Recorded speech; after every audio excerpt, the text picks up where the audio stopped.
বিন্দু আজকে আমরা করব দশম শ্রেণীর দ্বিতীয় অধ্যায় বহুপদ রাশি ফেলার এক্সারসাইজ 2.1 2.1 যেটা দেওয়া আছে কিছু বহুপদ রাশিমালা পি অফ এক্স এর জন্য Y equal to P of X এর লেখচিত্রের নিচে চিত্র 2.10 তে দেওয়া আছে।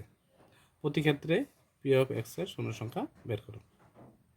পি অফ এক্স এর শূন্য সংখ্যা বের করো, অর্থাৎ পি অফ এক্স বলতে বুঝিয়েছে যে এক্স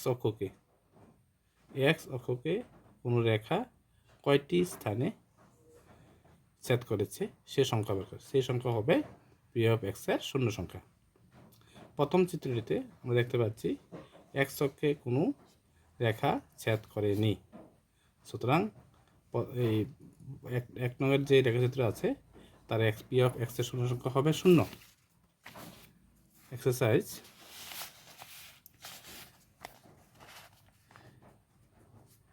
2.1 একের 1 নম্বর পি অফ সলিউশন হবে পি অফ এক্স এর শূন্য সংখ্যা 0, শূন্য সংখ্যা হবে 0।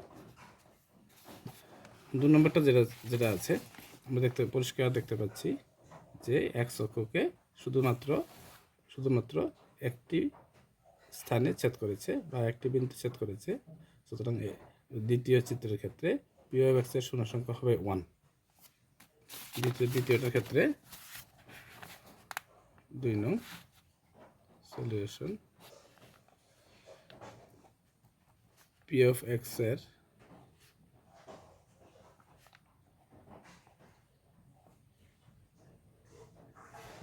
শূন্য সংখ্যা কত হবে 1, শূন্য সংখ্যা হবে 1। তৃতীয় চিত্রের ক্ষেত্রে শূন্য সংখ্যা হবে পি অফ এক্স এর শূন্য সংখ্যা হবে 1টি 2টি 3টি। পরিষ্কার, এক্স অক্ষকে যতটি বিন্দু ছেদ করেছে সেটি হবে পি অফ এক্স এর শূন্য সংখ্যা। তাহলে তৃতীয় চিত্রটির ক্ষেত্রে পি অফ এক্স এর শূন্য সংখ্যা হবে 3।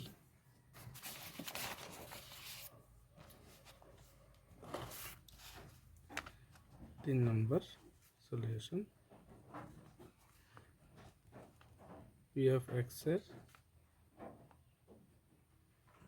শূন্য সংখ্যা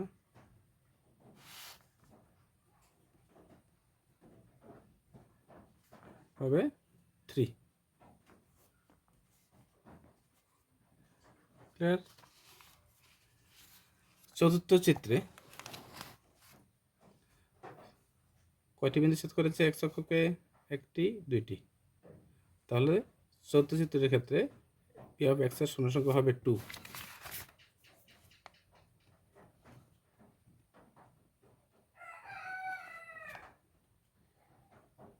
পি অফ এক্স এর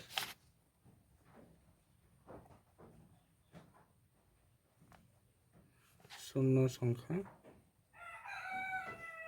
কত? 2 হবে। 5 নম্বরের যে চিত্রটা আছে, যে লেখাচিত্র দেওয়া আছে সেটা দেখা যাচ্ছে এক্স অক্ষকে 1টি 2টি 3টি 4টি। তাহলে 5 নম্বর চিত্রের ক্ষেত্রে লেখাচিত্রের ক্ষেত্রে পি অফ এক্স এর শূন্য সংখ্যা হবে 4।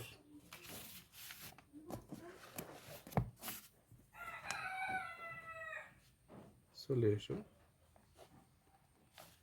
পি অফ এক্স এর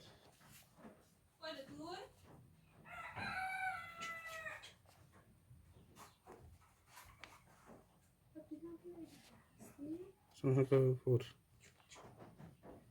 নম্বর 6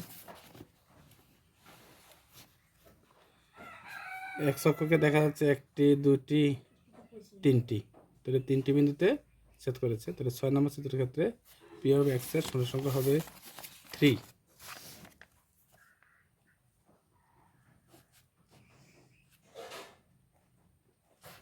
এক্স এর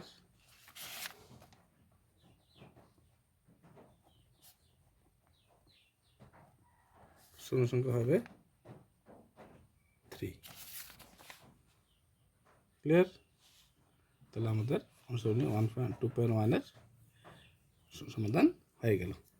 ওকে, থ্যাংক ইউ।